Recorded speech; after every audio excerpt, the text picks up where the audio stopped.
então não há. Vamos nós, então, caminhando na Terra Prometida, a gente tem estudado, e eu quero, o microfone está preparado aí, com o pessoal está lá, né? Eu quero começar o nosso estudo de hoje, irmãos, fazendo uma pergunta, e você vai responder aí, olha lá, bota para mim. Você já escutou essa frase, a igreja é como um hospital? Quem já ouviu que a igreja é como um hospital? Levanta a mão se você já ouviu isso. A igreja é como um hospital. Agora, a minha pergunta para você é o seguinte, você concorda com isso? Sim ou não, irmão? Quem concorda, levanta a mão quem concorda que a igreja é como um hospital. A igreja é como um hospital. Quem não concorda, levanta a mão. A igreja não é como um hospital. A gente tem divisões, hein? Tem gente que concorda de que a igreja é como um hospital e tem gente que não concorda. Igreja tem gente doente, sim ou não? Hospital tem gente doente, sim ou não? Sim, sim. Agora, quando a pessoa está no hospital e ela fica sarada, ela vai fazer o quê? E na igreja, quando alguém é sarado, faz o quê? Permanece.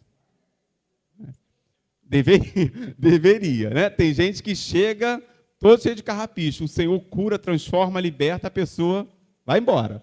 A porta de emprego abriu, a pessoa vai embora, não quer mais Deus. Esquece o Senhor da igreja. O que eu preciso entender com os irmãos? Assim, essa frase é uma frase que muitas pessoas dizem de que a igreja ela é como um hospital, mas a gente não tem assim um embasamento bíblico mesmo, para afirmar de que a igreja ela é como um hospital. Quais são os embasamentos bíblicos que nós temos para afirmar o que a igreja ela é?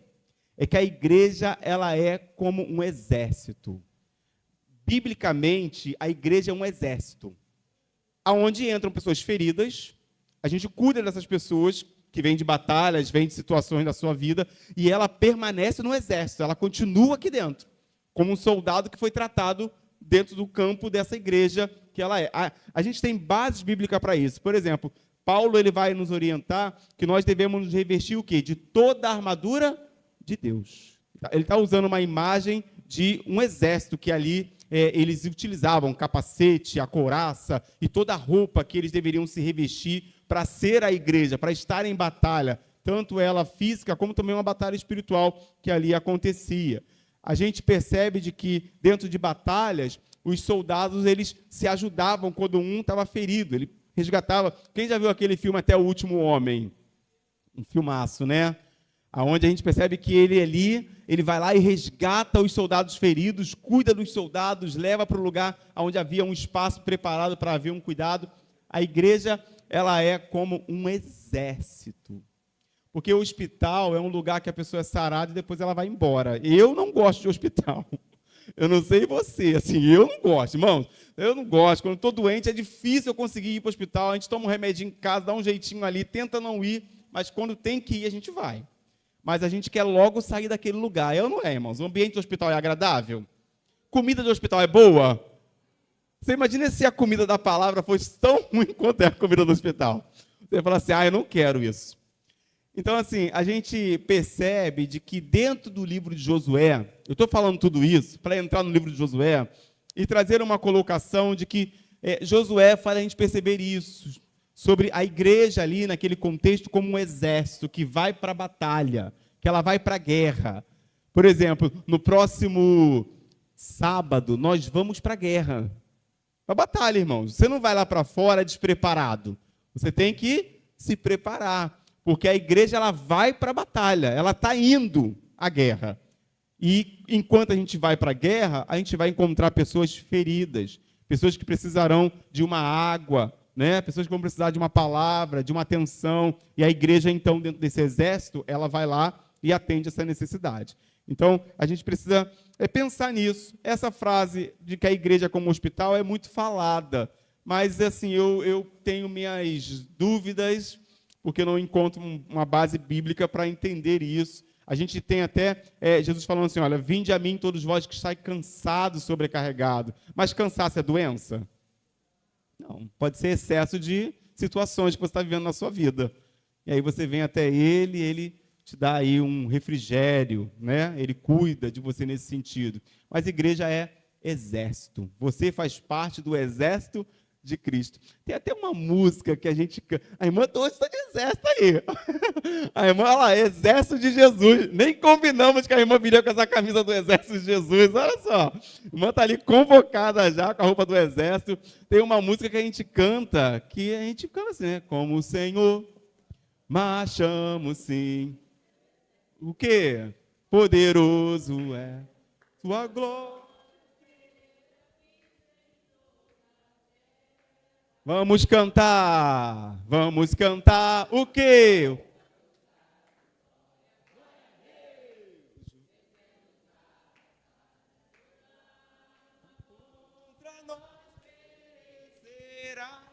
Por quê, irmãos? Nosso general.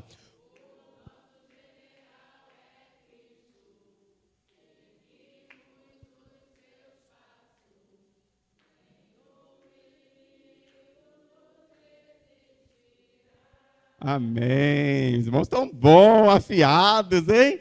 Então, o nosso general é Cristo. E a igreja, então, ela é o exército de Cristo. Você é o exército de Cristo. Eu quero, então, pensar sobre isso em relação àquilo que a gente já vimos dentro do livro de Josué. Josué 1 ao 4, nos capítulos que nós já lemos, já estudamos. Olha lá, nós vimos como o povo liderado por Josué chega às margens do Rio Jordão, faz a travessia e se põe diante da cidade de Jericó. Josué 5 agora marca uma transição importante, porque até o capítulo 4 o povo estava do outro lado do rio, e agora os israelitas atravessaram o rio depois que Deus os secou e chegaram à terra prometida. Nos próximos 6 anos haveria a guerra da conquista. Então, o livro de Josué vai nos apresentar durante 6 anos uma guerra, para que eles pudessem conquistar a terra que eles estão habitando nesse momento. O capítulo 5, então, descreve os primeiros passos da nação de Israel na terra prometida. Diante deles há desafios, os inimigos e as cidades a serem conquistadas. Josué 5 está dividido em 4 partes, e eu quero, então, com os irmãos, tratar sobre essas 4 partes hoje. Olha lá. Primeiro, a declaração que Josué vai fazer no capítulo 5, verso de número 1, do estado em que se encontravam aqueles povos de Canaã que estavam abatidos. A gente vai ver isso aí no slide. Segundo, o relato de como Josué circuncidou os homens de Israel. Capítulo 5, do 2 ao 9. Terceiro, o relato da celebração da Páscoa, do 5, verso de número 10, que era a primeira vez que eles iriam celebrar a Páscoa depois de 40 anos no deserto sem comemorá-la. A gente sabe que o povo fica esse período de 40 anos sem celebrar a Páscoa. E a gente vai falar o porquê que eles não celebraram a Páscoa durante esse tempo que ficaram no deserto também. Porque isso foi uma orientação que o próprio Deus disse que eles não deveriam fazer. E agora, em Josué capítulo 5, eles vão voltar a essa prática por algo que Deus vai orientar a partir desse momento. E por último, o relato de que o maná havia parado de cair naquele dia. Josué 5, do 1 ao 12, a gente vai ficar aí. Pastor, Josué capítulo 5 vai até o verso 15. Por que a gente vai estudar até o verso 12? Porque a partir do verso de número 15, começa a conquista de Canaã. E isso a gente vai iniciar na próxima semana, a partir do verso 15 do capítulo 5, e leremos o capítulo 6, mas isso será a partir de semana que vem. Então, o que Josué vai nos ensinar nesse capítulo 5, do 1 ao 12? Antes de ir para a guerra, o povo deveria se atentar às ordens que iriam ser dadas a eles. E começa aí no capítulo de número 5, verso 1, diz o texto: quando todos os reis amorreus que habitavam a oeste do Jordão e todos os reis cananeus que viviam ao longo do litoral souberam como o Senhor tinha secado o Jordão diante dos israelitas, até que tivéssemos atravessado, eles se desanimaram e perderam a coragem de enfrentar os israelitas. O que a gente está percebendo? Chegou até do outro lado, irmãos? A notícia de que o povo estava se aproximando e de que Deus havia feito todas aquelas maravilhas. E aquele povo, então, do outro lado, começou a ficar com o quê? Com medo. Medo do povo de Deus e medo do que Deus iria fazer com eles do outro lado. E aí eu coloquei para nós ali no slide o seguinte: olha, esse um momento apropriado, um momento que talvez na minha visão e na sua visão, era o momento certo para quê? Para quê, irmãos? O momento certo para quê?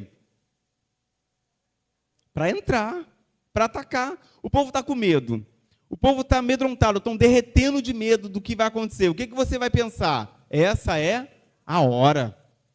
Agora que a gente vai para cima. Já viu quando você fala assim, não, só estou esperando o inimigo dar uma brecha. Ele dá uma brecha, eu vou lá. Aí chegou a hora. Né? A gente fala assim, não, deixa, eu vou esperar. Quando ele pisar de novo na bola, eu vou lá e chamo ele, explico para ele que assim, assim. Então, a notícia é que aquele exército havia atravessado pé enxuto o Rio Jordão, o qual funcionava como uma defesa natural, deixou todos os povos da terra sem alento, sem coragem, desanimados. Se os israelitas tinham atravessado o rio a pé, não haveria barreira capaz de detê-los, nem que não vencessem. Por isso, esse era o momento certo de Josué atacar. Você acredita nisso, irmãos? Essa era a hora certa? Sim ou não? O que os irmãos acham? Não, tem gente que falou não. Quem falou não aí? Hã? A irmã acha que não era a hora certa de Josué atacar? Senão Deus teria mandado? A hora certa seria o quê? Esperar Deus dar ordem. A gente precisa entender isso, irmão. Isso é muito relevante para os nossos dias de hoje. Nem sempre a ocasião que a gente vive é a hora certa de fazer ou de falar. A gente só pode fazer ou falar quando a gente recebe o aval de Deus. Não é pela circunstância. Porque quem age pela circunstância não age pela voz de Deus. Tem gente que age por circunstância e fica desesperado, e Deus fala assim, não se desespere, porque isso aí eu resolvo. A gente não precisa ficar desesperado. Então, o que a gente vai perceber ali? Olha lá. Que não é o que Josué vai fazer. Josué não vai entrar com o povo agora. Ele não vai, porque, eles estão lá amedrontados, então agora a gente vai batalhar, é vitória nossa. Primeiro, se Josué faz isso, dá a entender de que o povo estava com medo deles, e o povo não teria que ter medo deles, o povo teria que ter medo de Deus que eles serviam, do Deus que eles serviam. E segundo, o que Josué vai nos ensinar é de que antes de ir para uma batalha, o povo tem que se preparar para essa batalha. Por isso, nessa noite, a gente está falando de um exército que tem que se preparar. Você, quando vai trabalhar, você vai para a batalha. Você, quando abre o seu negócio, você vai para a batalha. E a gente precisa aprender nessa noite de que tudo que eu faço, ou tudo que eu vou, eu estou indo ou fazendo algo que vai ser uma batalha. Quem teve ontem aqui na oração? Quantos estiveram aqui ontem na oração? Você que teve ontem na oração. Os irmãos escutaram o testemunho que a irmã Jéssica trouxe ontem, do que aconteceu na loja lá? Quem estava aqui ouviu, né? A batalha que foi aquele momento. Se a irmã Jéssica não tivesse no Senhor preparada, a batalha seria perdida. Mas o Senhor estava na frente, então a batalha foi ganha. O que a gente precisa aprender com isso, irmãos? A nossa vida é uma constante batalha. E eu preciso me preparar todo dia para a guerra. Todo dia. Agora, a minha pergunta para você é a seguinte, você está preparado para a batalha? Está preparado para aquilo que vai vir? Porque a certeza que a gente tem é de que a batalha é uma realidade para todos nós. Então, Josué poderia falar assim, olha, está tudo certo. A gente está ganho já esse negócio. Vamos embora. O povo está com medo, chegou até nós. Agora é a nossa hora de chegar lá dentro. Né? Os espias chegaram e falaram assim, Raabe falou que está todo mundo com medo de vocês lá, e agora é a hora de vocês entrarem. Vamos embora. Josué falou, não. Vamos antes fazer as coisas da maneira correta. Então, querido, não entre em batalha despreparado. Não entre em guerra sem estar preparado. Se capacite, se prepare. Faça como Paulo. Revista-se de toda a armadura de Deus, não apenas de uma parte dela. E Josué está nos ensinando isso e vai nos ensinar. Então, olha lá, o momento apropriado não era aquele. Em vez de resolver partir para cima, Josué disse a eles que tinham de fazer algumas coisas antes disso. Em vez de aproveitarem aquele momento estratégico em que os inimigos estavam com medo, Josué disse ao povo que eles circuncidariam os homens e celebrariam a Páscoa, a fim de prepararem espiritualmente antes de partir para a luta contra os inimigos. Então, a gente vai perceber aí, a gente vai falar um pouquinho sobre a circuncisão e falar um pouquinho sobre a Páscoa, e vamos perceber de que isso teria uma realidade espiritual para a nação de Israel, para o povo de Israel.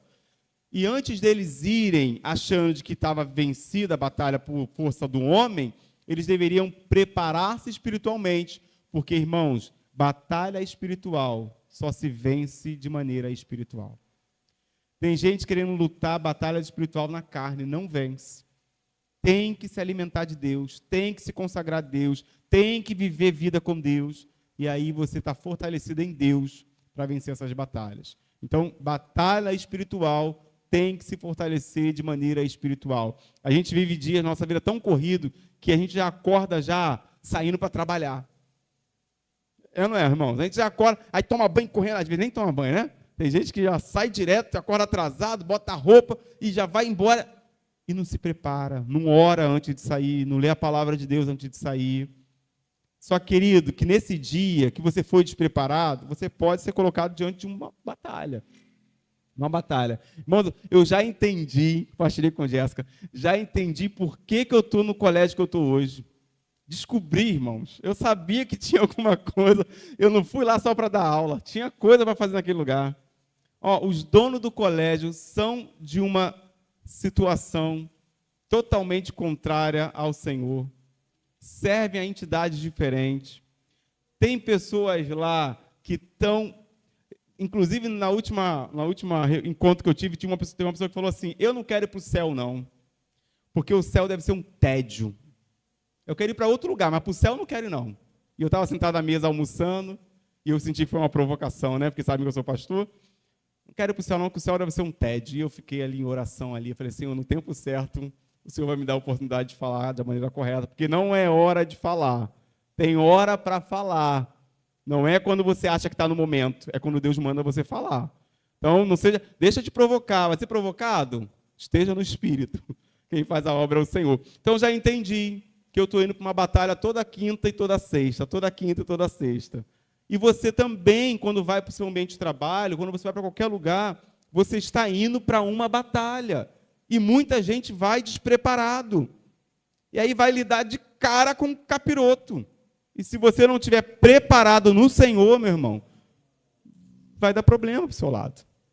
Então a gente precisa entender de que o texto vai nos ensinar de que existe tempo certo, e só entende o tempo certo de fazer quem está se preparando de maneira espiritual. Senão, você vai agir no momento inapropriado, e isso vai causar um grande problema para você e para aqueles que estão perto de você. Então, Josué vai orientar ele, gente, agora é hora de fazer de volta a circuncisão, algo que já havia parado.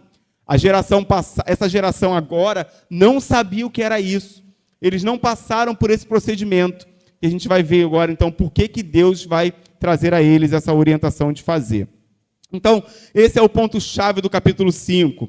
Ele nos mostra que, mesmo diante de um momento propício para começar a invasão, Josué, orientado por Deus, gasta tempo com a circuncisão do povo de Israel e com a celebração da Páscoa. E aí entra aí o capítulo 5, do 2 ao 9, e vai falar sobre a circuncisão. Vamos ver, então, esse ato acontecendo agora com o povo de Israel. Naquela ocasião, o Senhor disse a Josué, perceba, o Senhor disse a Josué, faça facas de pedra e circuncide os israelitas. Josué fez facas de pedra e circuncidou os israelitas em Gibeá de Aralote. Ele fez isso porque todos os homens aptos para a guerra morreram no deserto depois de terem saído do Egito. Todos os que saíram haviam sido circuncidados, mas todos os que nasceram no deserto, no caminho, depois da saída do Egito, não tinham passado pela circuncisão. Os israelitas andaram 40 anos pelo deserto, até que todos os guerreiros que tinham saído do Egito morressem, visto que não tinham obedecido ao Senhor, pois o Senhor havia jurado aos antepassados deles que não veriam a terra que ele lhes prometera, terra que ele nos daria, onde fluem leite e mel. Assim, em lugar deles, colocou os seus filhos, e estes foram os que Josué circuncidou. Ainda estavam incircuncisos, porque não tinham sido circuncidados no caminho.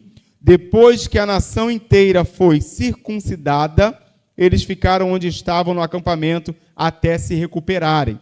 Então o Senhor disse a Josué: hoje removi de vocês a humilhação sofrida no Egito. Por isso, até hoje, o lugar se chama Gigal. Então, essa nova geração está passando por um momento que a geração passada passou, mas essa não sabia o que era ainda a circuncisão e o porquê que eles iriam fazer isso. Agora, é importante lembrar de que essa ideia da circuncisão, ela aparece lá em Gênesis, capítulo de número 17, quando Deus ele orienta lá o povo, naquela ocasião da retirada, Deus orienta o povo a fazer a remoção daquela pele do prepúcio dos homens naquele lugar. E aquela remoção ela deveria ser realizada de uma maneira que aqueles homens que tivessem o seu prepúcio arrancado, cortado fora, eles iriam ser homens consagrados a Deus. Haveria uma diferença, e essa marca seria dessa maneira, nessa circuncisão. Hoje é aniversário do Tiaguinho, né? Tiaguinho, a gente vai orar pela sua vida no final desse estudo, tá bom? A gente vai orar pela sua vida, Tiago. E os homens, então, deveriam ter o seu prepúcio, aquela pelezinha arrancada fora, e aí eles iriam ser consagrados a Deus. Essa era a maneira de haver uma separação dos povos. E, nesse contexto, então, a circuncisão ela representava a marca duradoura que os israelitas haveriam de carregar, indicando que eles pertenceriam a Deus e que estavam em uma aliança com Deus.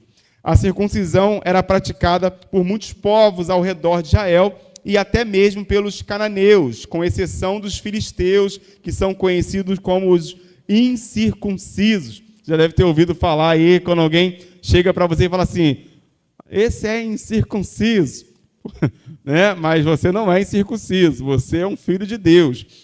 Isso é os filisteus, eles eram conhecidos como incircuncisos. Mas Israel, ela era a única nação que tinha a circuncisão como sinal de aliança com Deus. Então, o Senhor orientou que dessa maneira fosse feita para que houvesse uma separação e de que aqueles que passassem por esse ato de circuncisão fossem, então, consagrados a Deus. Irmãos, essa era a marca do povo que era consagrado a Deus. E eles deveriam passar por esse ato. Quando a gente fala sobre isso, muita gente, homens principalmente, fica logo com a cara, triste assim, fala: ai, que dor, que situação. Imagina, uma faca feita de quê, irmão? De madeira. De pedra. De pedra. E aí, negócio, corte, sem anestesia, né, irmã?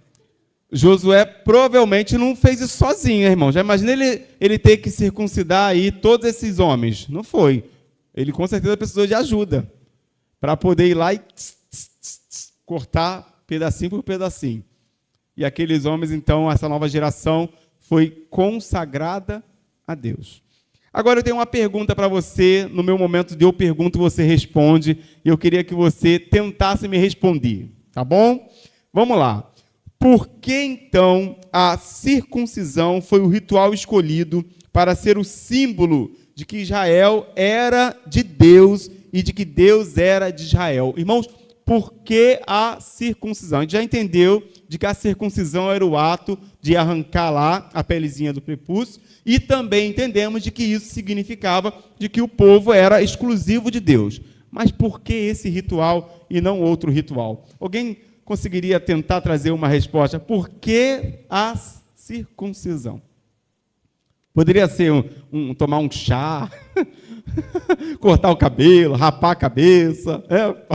Paulo, quando vai falar de rapar a cabeça. Por que isso? Alguém teria alguma... Ninguém tem uma ideia por que esse ato? Irmã Jéssica? Está lendo aí, né?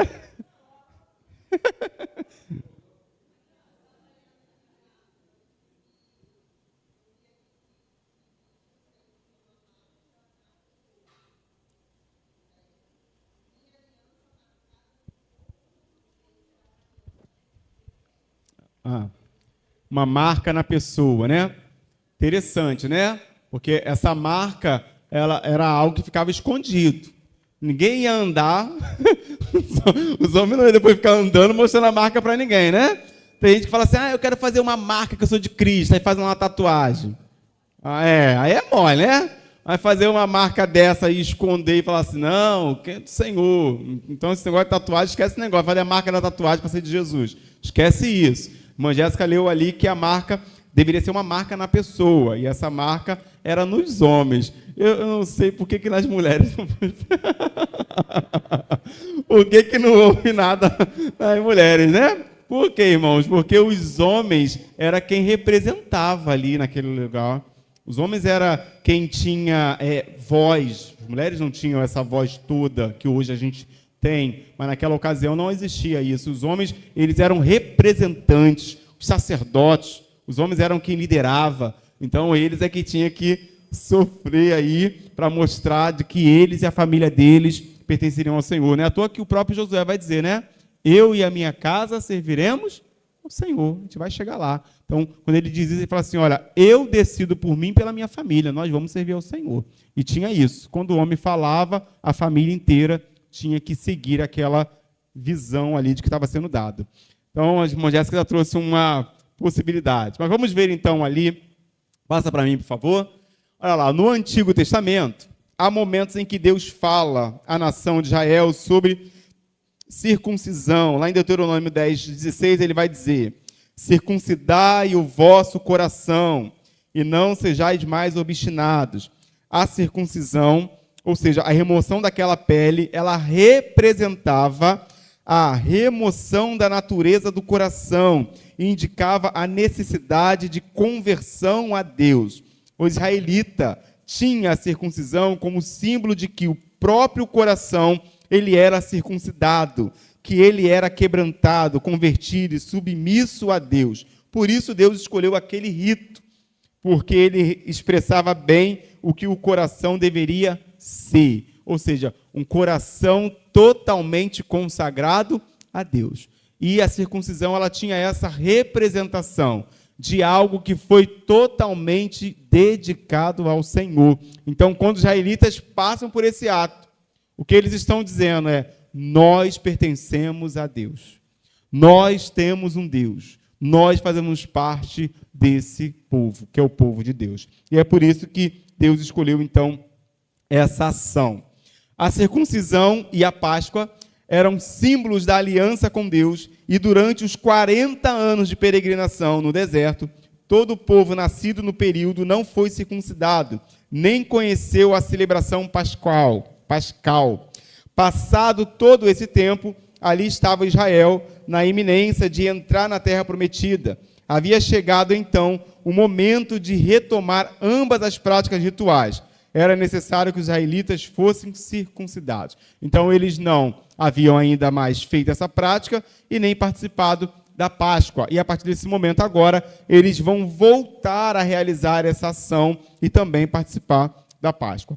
Os inimigos estavam com medo, mas havia algo a ser feito antes de partirem para a guerra, circuncidar todo o povo, para que lembrassem que a guerra ela era espiritual, para que lembrassem também que pertenciam a Deus, para que lembrassem também que quando conquistassem a terra e nela entrassem, seria porque Deus estava cumprindo as suas promessas. Então o povo deveria passar por esse rito para mostrar de que o que eles iriam colher era fruto de uma obediência a Deus, de pertencerem a Deus, e por isso então eles vão desenvolver aí esse ritual, e Josué vai fazer nesses homens.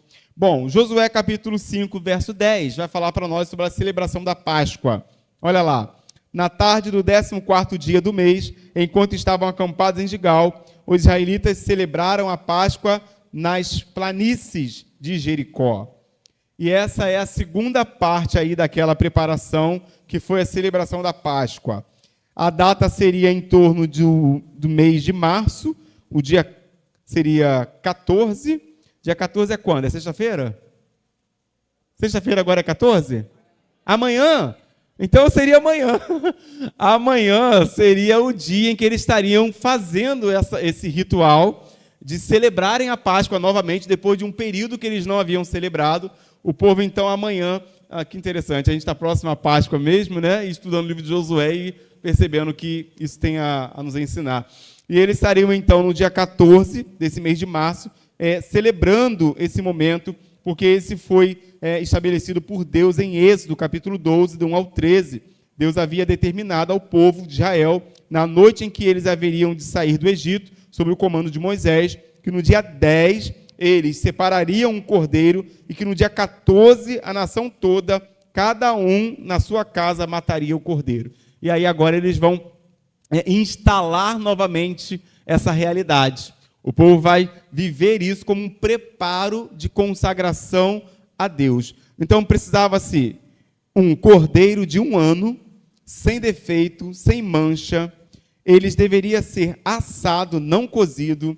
Ele deveria ser comido com pão sem fermento e ervas amargas, e o israelita tinha de comer aquilo vestido para a viagem, sandálias e túnica, e com um cajado na mão para viajar, sair do Egito sob a liderança de Moisés. Isso a gente encontra lá em Êxodo, capítulo 12, como que era a instrução de que eles deveriam celebrar e desenvolver essa Páscoa.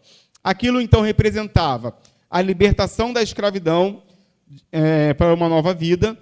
Era isso que a Páscoa representava, a libertação através do sangue do Messias que haveria de vir. Deus disse a Moisés que era para o povo celebrar a Páscoa continuamente, para lembrar-se do Deus libertador ao comer da Páscoa. O cordeiro, o pão e as ervas, os israelitas tinham então essa comunhão com Deus Todo-Poderoso. Então, dentro desse contexto aqui, Josué está novamente instalando a celebração da Páscoa, daquilo que eles deveriam fazer. E a gente está próximo a celebrar a Páscoa, né? E a Páscoa, irmãos, não é o coelhinho, você sabe disso. A Páscoa não é o chocolate. Ah, pastor, mas eu não ganhei um bombom na Páscoa. Não deveria ter ganhado mesmo? Porque não era para isso. A Páscoa não era para você ganhar bombom. A Páscoa é para você se lembrar de que você foi transformado pelo sangue do Cordeiro, de que Deus fez uma passagem de mudança na tua vida. Antes você era escravo, agora você é livre.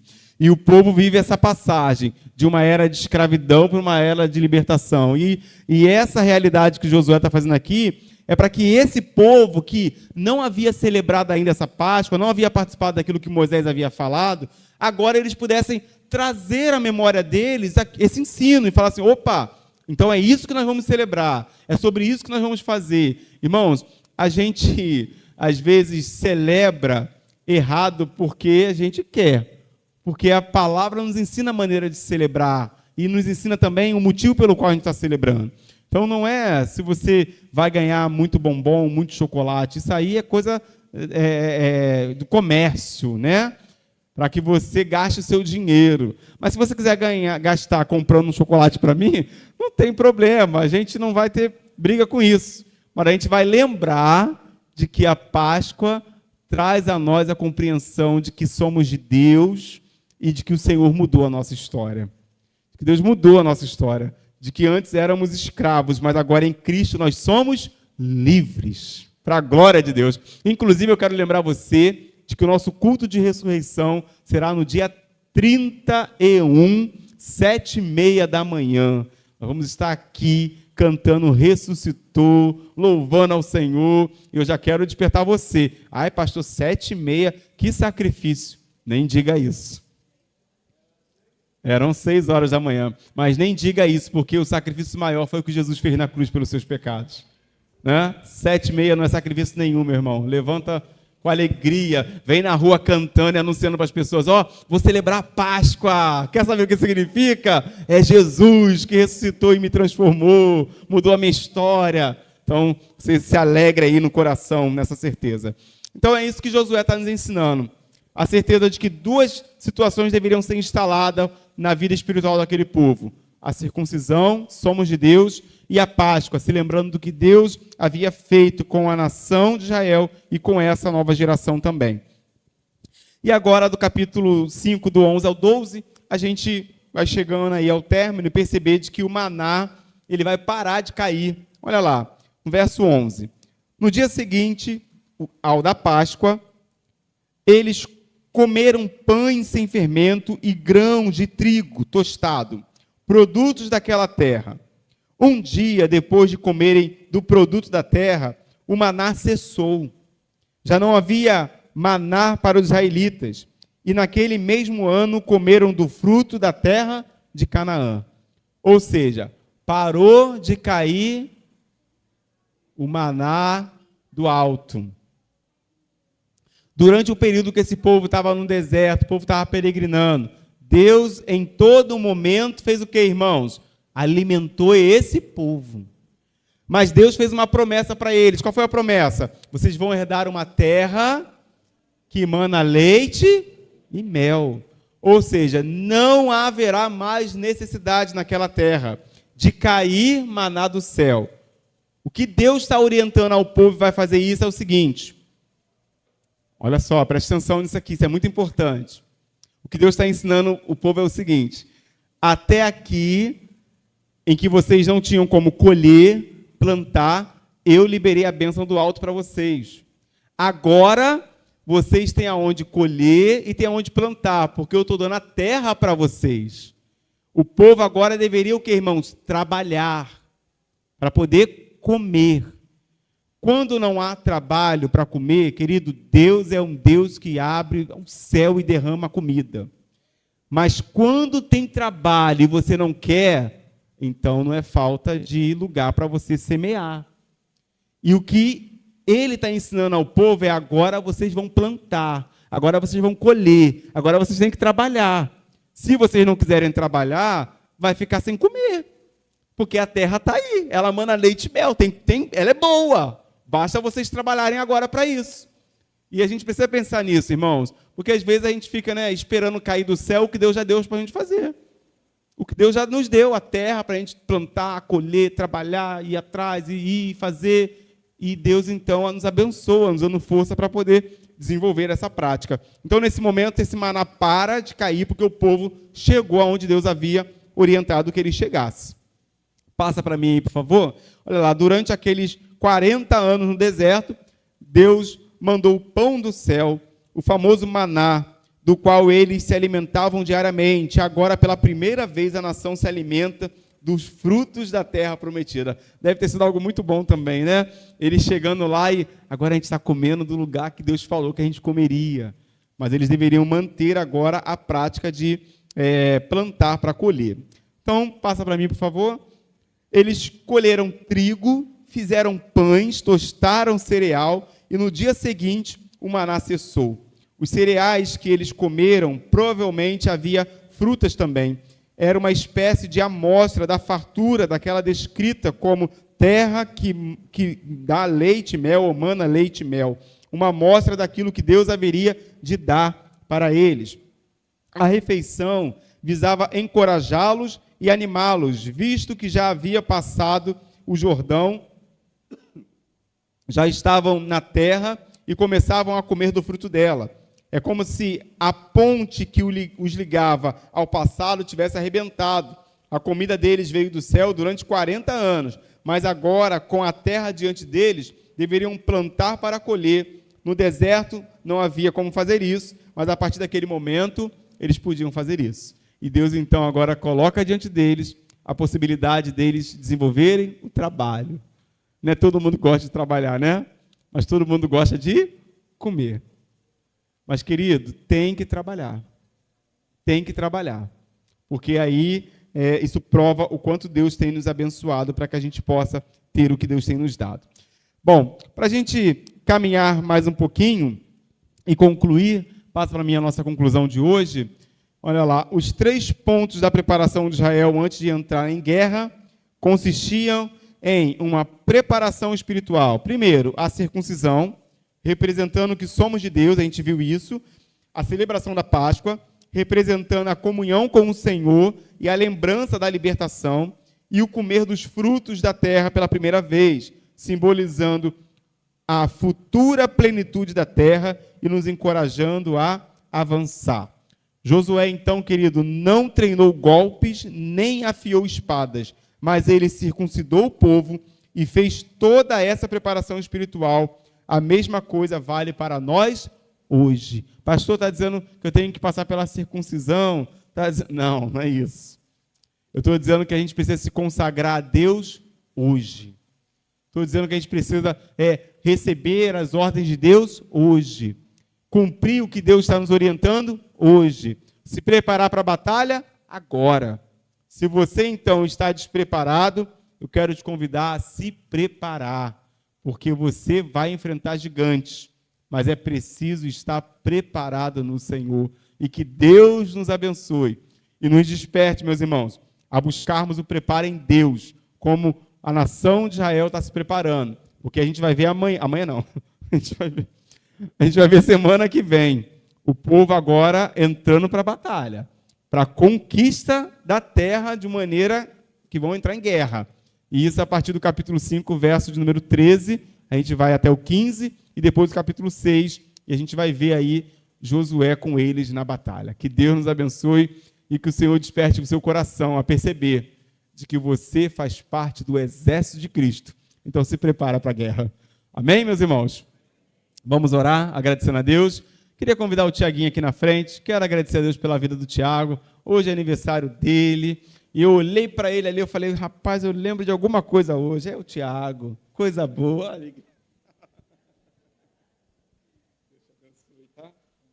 Vamos orar pela vida do Tiaguinho, irmãos. Está completando mais um ano. Fica de pé, querido. Estenda a sua mão para cá. Nós vamos abençoar a vida do Tiago nesse momento e orar, finalizando esse culto também nessa manhã, nessa noite. Senhor, muito obrigado, Senhor, pela oportunidade, Jesus, de estarmos na Tua presença. Obrigado, Senhor, porque o Senhor é maravilhoso. Obrigado porque o Senhor abre os nossos olhos para como devemos nos preparar para aquilo que Deus iremos viver em nossa vida. E o Senhor não nos enganou, dizendo que no mundo teríamos aflições, de que no mundo passaríamos por perseguições. O que devemos fazer é estar preparado, porque em algum momento, esses momentos podem chegar em nossas vidas. Pai, nos ajude a ficar preparado para esse momento. Mas agora, Senhor, nós queremos também te agradecer, Senhor, em especial, pela vida do Tiago, Senhor. Muito obrigado, Senhor. Obrigado, a Deus, pela vida do Tiago, por ser um exemplo para nós. Exemplo de perseverança, Senhor. Exemplo de alegria. Exemplo de desejo de estar na Tua casa. Senhor, eu não sei qual foi a vez que eu vim nesse lugar e o Tiago não estava aqui, Senhor. Todas as vezes que eu estive aqui, ele estava aqui, com alegria, cantando no coral, orando, buscando ao Senhor, participando da classe dos jovens. Senhor, muito obrigado pela instrumentalidade do Tiago, porque ele é o nosso irmão e ele tem sido exemplo, ó Deus, nessa caminhada para nós. Que o Senhor renove as forças do Tiago, que o Senhor, ó Deus, dê a ele entendimento no colégio, que quando ele chegar na escola, Senhor, a mente dele se abra, Senhor, para o ensino que ele precisa reter, mas aquilo que não vem do Senhor, que o Senhor retire em nome de Jesus. Te agradecemos por esse aniversário e por essa alegria, Senhor, de celebrarmos ao Senhor nessa noite com o Tiago nesse lugar.